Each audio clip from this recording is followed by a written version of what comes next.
ஓம் சாந்தி. Murali date 15/8/2024.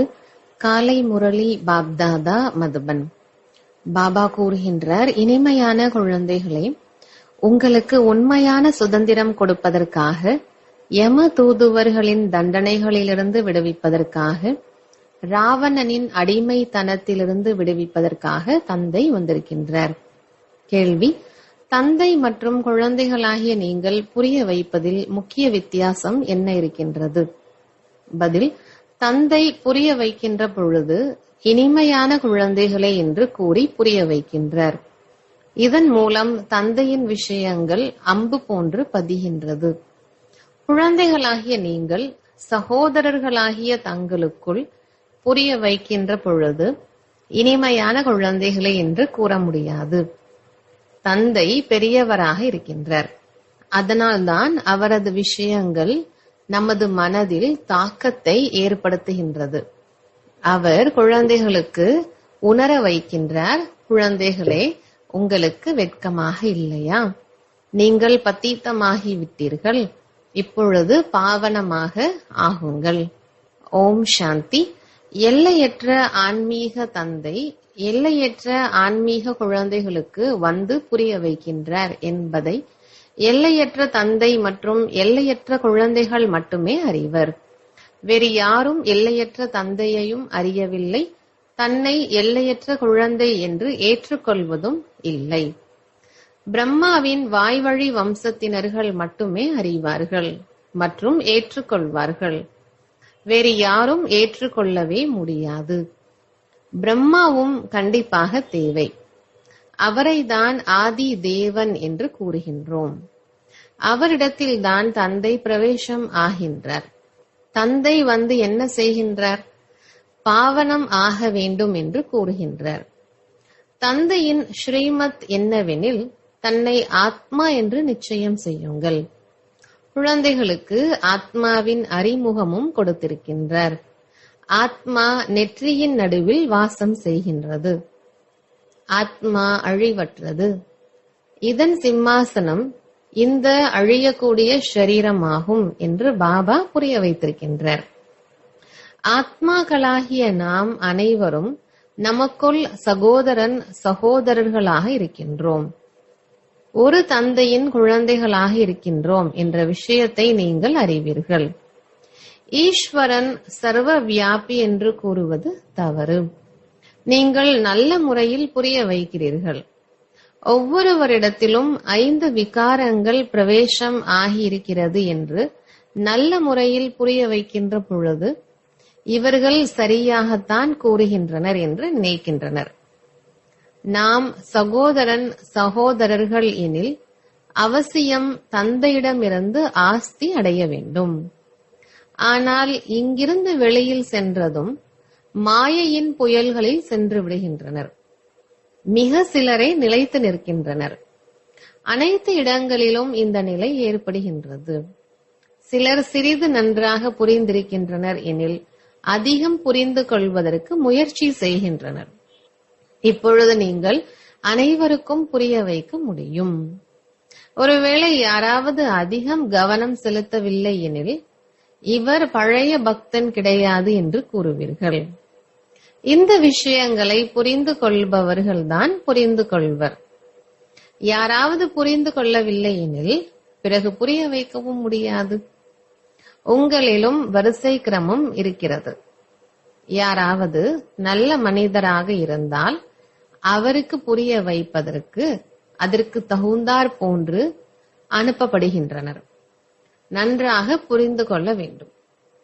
பெரிய மனிதர்கள் அந்த அளவிற்கு விரைவாக புரிந்து கொள்ள மாட்டார்கள். ஆம், இவர்கள் புரிய வைப்பது நன்றாக இருக்கிறது என்று கருத்து கூறுகின்றனர். தந்தையின் அறிமுகத்தை முழுவதுமாக நீங்களும் கொடுக்கிறீர்கள். ஆனால் அவர்களுக்கு நேரம் எங்கிருக்கிறது? எல்லையற்ற தந்தையை நினைவு செய்தால் விக்கிரமங்கள் அழிந்துவிடும் என்று நீங்கள் கூறுகிறீர்கள். தந்தை இப்பொழுது நேரடியாக ஆத்மாக்களாகிய நம்மிடம் உரையாடி கொண்டிருக்கின்றார். நேரடியாக கேட்பதன் மூலம் அம்பு மிகவும் நன்றாக பதிகின்றது. அவர்கள் பிகே மூலமாக கேட்கின்றனர். இங்கு பரமாத்மா பிரம்மா மூலம் நேரடியாக புரிய வைக்கிறார். ஹே குழந்தைகளே, நீங்கள் தந்தை கூறுவதை ஏற்றுக்கொள்ள மாட்டீர்களா? நீங்கள் அனைவரும் யாருக்கும் இவ்வாறு கூற முடியாது. அங்கு தந்தை கிடையாது, இங்கு தந்தை அமர்ந்திருக்கின்றார். தந்தை உரையாடி கொண்டிருக்கின்றார். குழந்தைகளே, நீங்கள் தந்தை கூறுவதை கேட்க மாட்டீர்களா? அஞ்ஞான காலத்திலும் தந்தை புரிய வைப்பதற்கும் சகோதரன் புரிய வைப்பதற்கும் வித்தியாசம் இருக்கும். தந்தையின் பிரபாவம் ஏற்படும் அளவிற்கு சகோதரன் கூறுவது ஏற்படுத்தாது. ஏனென்றால் தந்தை பெரியவர் அல்லவா? ஆக பயம் இருக்கும். உங்களுக்கும் தந்தை புரிய வைக்கின்றார். உங்களது தந்தையாகிய என்னை நினைவு செய்யுங்கள். என்னை அடிக்கடி மறந்து போவதற்கு உங்களுக்கு வெட்கமாக இல்லையா? தந்தை நேரடியாக கூறுகின்றார் எனில் அதன் பிரபாவம் உடனேயே ஏற்பட்டு விடுகிறது. அடே, தந்தை கூறுவதை ஏற்றுக்கொள்ள மாட்டீர்களா? எல்லையற்ற தந்தை கூறுகின்றார், இந்த பிறப்பில் நிர்விகாரிகளாக ஆகின்ற பொழுது 21 பிறவிகளுக்கு நிர்விகாரிகளாகி தூய்மையான உலகிற்கு எஜமானர்களாக ஆவீர்கள். இதை ஏற்றுக்கொள்ள மாட்டீர்களா? தந்தை கூறுவது அம்பு போன்று ஆழமாக பதிகிறது. வித்தியாசம் இருக்கத்தான் செய்யும். சதா புதியவர்களிடம் தந்தை சந்தித்துக் கொண்டே இருப்பார் என்பது கிடையாது. தலைகீழான கேள்விகளை கேட்கின்றனர். புத்தியில் அவர்களுக்கு அமர்வது கிடையாது. ஏனென்றால் இது முற்றிலும் புதிய விஷயம். கீதையில் கிருஷ்ணரின் பெயரை எழுதிவிட்டனர். அவரோ இருக்கவே முடியாது. இப்பொழுது நாடகப்படி உங்களது புத்தியில் வந்திருக்கிறது, நாம் பாபாவிடம் செல்ல வேண்டும், நேரடியாக முரளி கேட்க வேண்டும் என்று நீங்கள் ஓடி வருகிறீர்கள். அங்கு, அதாவது சென்டரில் சகோதரர் சகோதரிகளிடம் கேட்கிறீர்கள். இப்பொழுது பாபாவிடம் கேட்க வேண்டும். தந்தை கூறுவது பிரபாவத்தை ஏற்படுத்துகின்றது. குழந்தைகளே குழந்தைகளே என பேசுகின்றார். குழந்தைகளே, உங்களுக்கு வெட்கமாக இல்லையா? தந்தையை நினைவு செய்வதே இல்லை. தந்தையிடத்தில் உங்களுக்கு அன்பு இல்லையா? எவ்வளவு நினைவு செய்கிறீர்கள்? பாபா 1 மணி நேரம் நினைவு செய்கின்றோம். அட, நிரந்தரமாக நினைவு செய்தால் தானே உங்களது பாவங்கள் அழியும். பல பிறவிகளின் பாவங்கள் தலை மீது உள்ளது. நீங்கள் தந்தையை எவ்வளவு நிந்தனை செய்தீர்கள் என்று புரிய வைக்கின்றார். எதிரில் வந்து உங்கள் மீது வழக்கு போட வேண்டும். செய்தித்தாளில் யாரை பற்றியோ நிந்தித்து எழுதினால் அவர் மீது வழக்கு தொடுப்பார்கள் அல்லவா? நீங்கள் என்னென்ன செய்தீர்கள் என்று தந்தை இப்பொழுது நினைவுபடுத்துகின்றார். நாடகப்படி ராவணனின் தொடர்பினால் இவ்வாறு ஆனது என்று தந்தை புரிய வைக்கிறார். இப்பொழுது பக்தி மார்க்கம் அனைத்தும் முடிவடைகிறது, கடந்து போய்விட்டது. இடையில் யாரும் தடுத்து நிறுத்துபவர்கள் கிடையாது. நாளுக்கு நாள் கீழே இறங்கி இறங்கி தமோ பிரதான புத்தி அதிகரித்து முட்டாளாகி விட்டீர்கள். யாருக்கு பூஜை செய்கின்றார்களோ அவரை கல்லில் முள்ளில் இருப்பதாக கூறிவிட்டனர். இதுதான் எல்லையில்லாத புத்தியற்ற நிலை என்று கூறப்படுகிறது. எல்லையற்ற குழந்தைகளிடம் எல்லையில்லாத புத்தியற்ற நிலை இருக்கிறது. ஒரு புறம் சிவ பாபாவை பூஜை செய்கின்றனர், மறுபுறம் சர்வவியாபி என்று கூறுகின்றனர். இப்பொழுது உங்களுக்கு நினைவு வந்து விட்டது, தந்தையை நிந்திக்கும் அளவிற்கு புத்தியற்றவர்களாக இருந்து விட்டோம். இப்போது பிச்சைக்கார நிலையிலிருந்து இளவரசர் ஆவதற்கான முயற்சி செய்து கொண்டிருக்கின்றோம் என்பதை புரிந்திருக்கிறீர்கள். ஸ்ரீ கிருஷ்ணர் சத்தியுகத்தின் இளவரசர். அவருக்கும் 16,108 ராணிகள் இருந்தனர், குழந்தைகள் இருந்தனர் என்று கூறிவிட்டனர். இப்பொழுது இதையெல்லாம் கேட்கும் போது உங்களுக்கு வெட்கம் வருகிறது. யாராவது பாவம் செய்கின்றனர் எனில் பகவான் முன்பு சென்று காதை பிடித்துக் கொண்டு, ஹே பகவானே, மிகப்பெரிய தவறு நடந்து விட்டது, கருணை காட்டுங்கள், மன்னியுங்கள் என்று சொல்வர். நீங்கள் எவ்வளவு பெரிய தவறு செய்திருக்கிறீர்கள்? தந்தை புரிய வைக்கின்றார், நாடகத்தில் இவ்வாறு இருக்கிறது. எப்பொழுது இவ்வாறு ஆகிறீர்களோ அப்பொழுது நான் வருகின்றேன். இப்போது தந்தை கூறுகின்றார், நீங்கள் அனைத்து தர்மத்தினருக்கும் நன்மை செய்ய வேண்டும். எந்த தந்தை அனைவருக்கும் சத்கதி கொடுக்கின்றாரோ அவரை அனைத்து தர்மத்தினர்களும் சர்வ வியாபி என்று கூறிவிட்டனர். இதை எங்கிருந்து கற்றுக்கொண்டனர்? பகவானின் மகா வாக்கியம், நான் சர்வ வியாபி அல்ல. உங்களுடைய காரணத்தினால் மற்றவர்களின் நிலையும் இவ்வாறு ஆகிவிட்டது. ஹே பதீத பாவனனே என்று அழைக்கின்றனர். ஆனால் புரிந்து கொள்வது இல்லை. நாம் முதலில் வீட்டிலிருந்து வந்த பொழுது பதீதமாக இருந்தோமா என்ன? தேக அபிமானத்தின் காரணத்தால் தான் பதீதமாக ஆகிவிட்டோம். எந்த தர்மத்தை சார்ந்தவர்கள் வந்தாலும் அவர்களிடத்தில் பரமாத்மாவின் அறிமுகம் உங்களிடம் இருக்கிறதா? அவர் யார், எங்கு வசிக்கின்றார் என்று கேட்டால் மேலிருந்து என்று கூறுவார்கள், அல்லது சர்வவியாபி என்று கூறுவார்கள். உங்களது கவனிப்பு முழு உலகையும் சரிவிற்கு வழிவகுத்து விடுகிறது. நீங்கள் நிமித்தமாக இருக்கிறீர்கள், அனைவருக்கும் புரிய வைக்க வேண்டும். நாடகப்படி ஏற்பட்டாலும் கூட பதீதமாக ஆகிவிட்டீர்கள். அனைவரும் பாவ ஆத்மாக்களாக இருக்கிறீர்கள். இப்பொழுது புண்ணிய ஆத்மா ஆவதற்காக அவர்களை நீங்கள் அழைக்கிறீர்கள். அனைத்து தர்ம ஆத்மாக்களும் முக்தி தாமம் வீட்டிற்கு செல்ல வேண்டும். அங்கு தூய்மையாக இருப்பீர்கள். இவ்வாறு நாடகம் அமைந்துள்ளது. இதை தந்தை வந்துதான் புரிய வைக்கின்றார். இது அனைத்து தர்மத்தினர்களுக்குமான ஞானமாகும். பாபாவிடம் செய்தி வந்தது, உங்கள் அனைத்து ஆத்மாக்களையும் பரமாத்மாவாக நினைத்து நமஸ்கரிக்கிறேன் என்று ஒரு ஆச்சாரியார் கூறினார். இவ்வளவு பேர் பரமாத்மாக்களாக இருப்பார்களா என்ன? எதையும் புரிந்து கொள்வதே இல்லை. யார் அதிக பக்தி செய்யவில்லையோ அவர்கள் நிலைத்திருப்பது கிடையாது. சென்டர்களிலும் சிலர் சில காலம் நினைத்திருக்கின்றனர், சிலர் சில காலம்தான். இதன் மூலம் புரிந்து கொள்ள வேண்டும், அவர்கள் பக்தியை குறைவாக செய்திருக்கின்றனர். அதனால் தான் நிலைத்திருப்பது கிடையாது. இருப்பினும் எங்கு செல்வார்கள்? வேறு எந்த கடையும் கிடையாது. மனிதர்கள் விரைவாக புரிந்து கொள்வதற்கு என்ன யுக்தியை உருவாக்குவது? இப்பொழுது அனைவருக்கும் செய்தியை கொடுக்க வேண்டும். தந்தையை நினைவு செய்யுங்கள் என்று கூற வேண்டும். நீங்களே முழுமையாக நினைவு செய்யவில்லை என்றால் உங்களது அம்பு எப்படி பாதிப்பை ஏற்படுத்தும்? அதனால்தான் பாபா கூறுகின்றார், சார்ட் வையுங்கள். பாவனம் ஆவதுதான் முக்கியமான விஷயம். எந்த அளவிற்கு பாவனம் ஆகின்றோமோ அந்த அளவிற்கு ஞான தாரணை ஏற்படும், குஷியும் ஏற்படும்.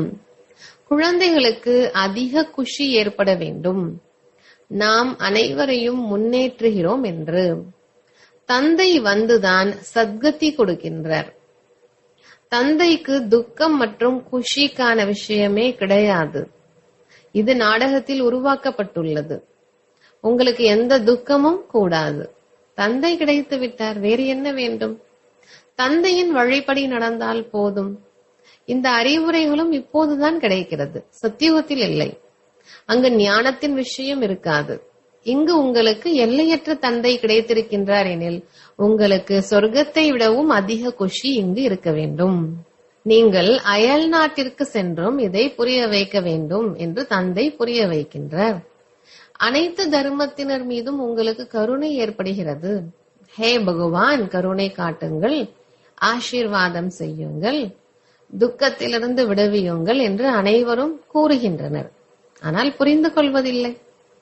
தந்தை பல வகையான யுக்திகளை கூறுகின்றார். நீங்கள் ராவணனின் சிறையில் இருக்கிறீர்கள் என்பதை அனைவருக்கும் கூற வேண்டும். சுதந்திரம் வேண்டும் என்று கூறுகின்றனர். ஆனால் உண்மையில் எது சுதந்திரம் என்பதை யாரும் அறியவில்லை. ராவணனின் சிறையில் அனைவரும் மாட்டியுள்ளனர்.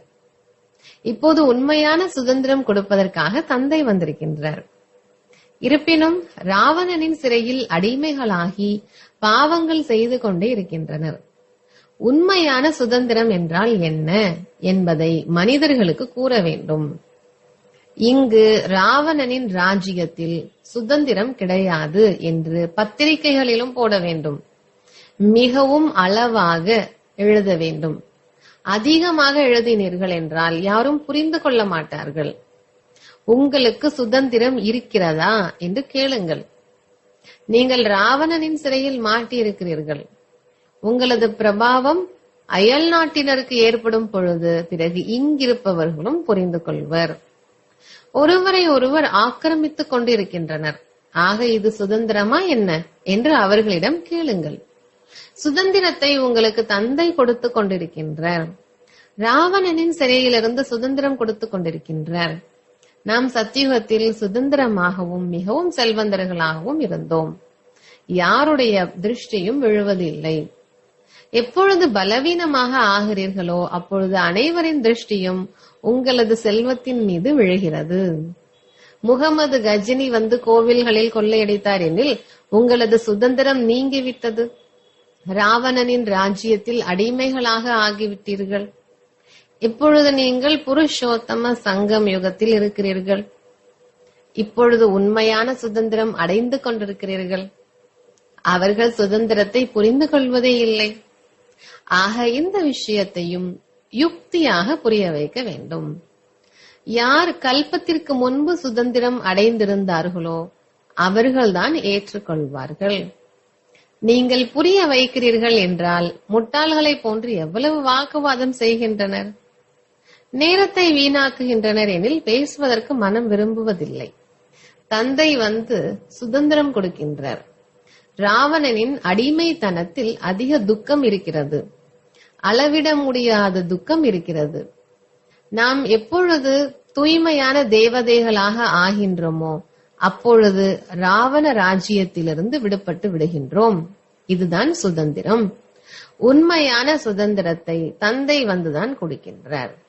இப்பொழுது மாற்றானின் ராஜ்யத்தில் அனைவரும் துக்கமானவர்களாக இருக்கின்றனர். சுதந்திரம் அடையக்கூடிய யுகம் இந்த புருஷோத்தம சங்கம யுகம். ஆங்கிலேயர்கள் சென்று விட்டதால் நாம் சுதந்திரம் அடைந்து விட்டோம் என்று அவர்கள் கூறுகின்றனர். எதுவரை பாவனம் ஆகவில்லையோ அதுவரை சுதந்திரமானவர்கள் என்று கூற முடியாது. பிறகு அதிகமான தண்டனைகளை அடைய வேண்டியிருக்கும். பதவியும் குறைந்துவிடும். வீட்டிற்கு அழைத்து செல்ல தந்தை வந்திருக்கின்றார்.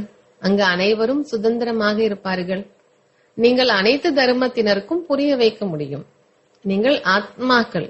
நடிப்பை நடிப்பதற்காக முக்தி தாமத்திலிருந்து வந்திருக்கிறீர்கள். சுக தாமத்திலிருந்து பிறகு துக்க தாமத்திற்கு தமோ பிரதான உலகிற்கு வந்துவிட்டீர்கள். நீங்கள் எனது குழந்தைகளை தவிர ராவணனுடையவர்கள் அல்ல என்று பாபா கூறுகின்றார். நான் உங்களுக்கு ராஜ்ய பாக்கியத்தை கொடுத்துவிட்டு சென்றிருந்தேன். நீங்கள் உங்களது ராஜ்யத்தில் எவ்வளவு சுதந்திரமாக இருந்தீர்கள். இப்போது நீங்கள் அங்கு செல்வதற்காக தூய்மையாக வேண்டும். எவ்வளவு செல்வந்தர்களாக ஆகிறீர்கள். அங்கு செல்வத்திற்கான கவலையே இருக்காது. ஏழைகளாக இருந்தாலும் கூட செல்வத்திற்கான கவலை இருக்காது. குஷி இருக்கும். கவலை இங்குதான் ஏற்படுகிறது. மற்றபடி ராஜ்யத்தில் வரிசை கிரமமான பதவி இருக்கும். சூரிய வம்சி ராஜாக்களை போன்று அனைவரும் ஆக முடியாது. எந்த அளவிற்கு புருஷார்த்தமோ அந்த அளவிற்கு பதவி. நீங்கள் அனைத்து தர்மத்தினர்களுக்கும் சேவை செய்யக்கூடியவர்கள். அயல் நாட்டினர்களுக்கும் புரிய வைக்க வேண்டும். நீங்கள் அனைவரும் சகோதரன் சகோதரர்கள். அனைவரும் சாந்தி தாமத்தில் இருந்தீர்கள். இப்பொழுது ராவண ராஜ்யத்தில் இருக்கின்றனர். இப்பொழுது வீட்டிற்கு செல்வதற்கான வழி கூறுகின்றோம். தன்னை ஆத்மா என்று உணர்ந்து என்னை நினைவு செய்யுங்கள். பகவான் அனைவரையும் விடுவிக்கின்றார் என்றும் கூறுகின்றனர். ஆனால் எவ்வாறு விடுவிக்கின்றார் என்பதை தெரிந்து கொள்ளவில்லை. குழந்தைகள் சில நேரங்களில் குழப்பமடையும் பொழுது பாபா எங்களை விடுவித்து தங்களது வீட்டிற்கு அழைத்து செல்லுங்கள் என்று கூறுகின்றனர். அதாவது பனி மூட்டத்தில் வழி தெரியாத காட்டில் குழப்பமடைந்தது போன்று. வழி தெரிவதில்லை. பிறகு விடுவிப்பவர் கிடைக்கும் பொழுது வழி கூறுகின்றார். எல்லையற்ற தந்தைக்கும் கூறுகின்றோம், பாபா எங்களை விடுவியுங்கள். நீங்கள் முன்னால் செல்லுங்கள், நாங்கள் உங்கள் பின்னால் வருகிறோம். ஆக தந்தையை தவிர வேறு யாரும் வழி கூற முடியாது. எவ்வளவு சாஸ்திரங்கள் படித்தோம், தீர்த்த யாத்திரைகளில் ஏமாற்றம் அடைந்து வந்தோம். ஆனால் பகவானை அறியவில்லை எனும் பொழுது பிறகு எங்கு சென்று தேட முடியும்? சர்வ வியாபி எனில் பிறகு அவர் எப்படி சந்திப்பார்? எவ்வளவு அஞ்ஞான இருளில் இருக்கின்றனர். அனைவருக்கும் சத்கதி கொடுக்கும் வள்ளல் ஒரே ஒரு தந்தை ஆவார். அவர் வந்துதான் குழந்தைகளாகிய உங்களை அஞ்ஞான இருளிலிருந்து விடுவிக்கின்றார். நல்லது. இனிமையிலும் இனிமையான தேடி கண்டெடுக்கப்பட்ட செல்ல குழந்தைகளுக்கு தாயும் தந்தையுமான பாப் தாதாவின் அன்பு நினைவுகள் மற்றும் காலை வணக்கம். ஆன்மீக குழந்தைகளுக்கு ஆன்மீக தந்தையின் நமஸ்காரம். தாரணைக்கான முக்கிய சாரம். முதலாவது, ஒரு தந்தை கிடைத்து விட்டார், ஆகையால் எந்த விஷயத்தை பற்றியும் கவலைப்படக்கூடாது. அவரது வழிப்படி நடந்து எல்லையற்ற புத்திசாலியாகி குஷி குஷியாக அனைவரையும் முன்னேற்றுவதற்கு நிமித்தமாக ஆக வேண்டும். 2, யம தூதுவரின் தண்டனைகளிலிருந்து விடுபடுவதற்கு அல்லது உண்மையான சுதந்திரம் அடைவதற்கு அவசியம் தூய்மையாக ஆக வேண்டும். வருமானத்திற்கு ஆதாரம் ஞானம்.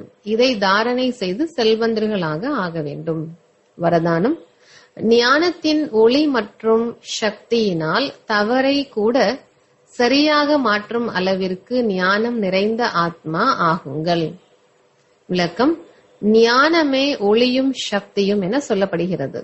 எங்கு ஒளி இருக்குமோ, அதாவது எங்கு வெளிச்சம் இருக்குமோ, அங்கு இது தவறு, இது சரி, இது இருள், இது வெளிச்சம், இது வீணானது, இது சக்தியானது என்று தெரிவது போல, மேலும் தவறென புரிபவர் தவறான கர்மம் அல்லது தவறான எண்ணங்களுக்கு வசமாக முடியாது. ஞானி ஆத்மா என்றாலே புத்திசாலி, ஞானமே வடிவானவர். அவர்கள் இவ்வாறு நடந்திருக்க வேண்டும் என்பதை கூறாமல் இருப்பார்.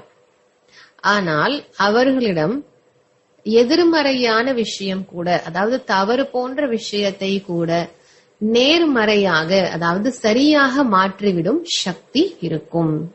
ஸ்லோகன்: எவர் ஒருவர் எப்போதும் தனக்கும் பிறருக்கும் நன்மையை விரும்புபவராக நல்ல சிந்தனையாளராக இருக்கிறாரோ அவர்தான் வீண் சிந்தனையிலிருந்து விடுபட்டிருப்பார். நல்லது. ஓம் சாந்தி.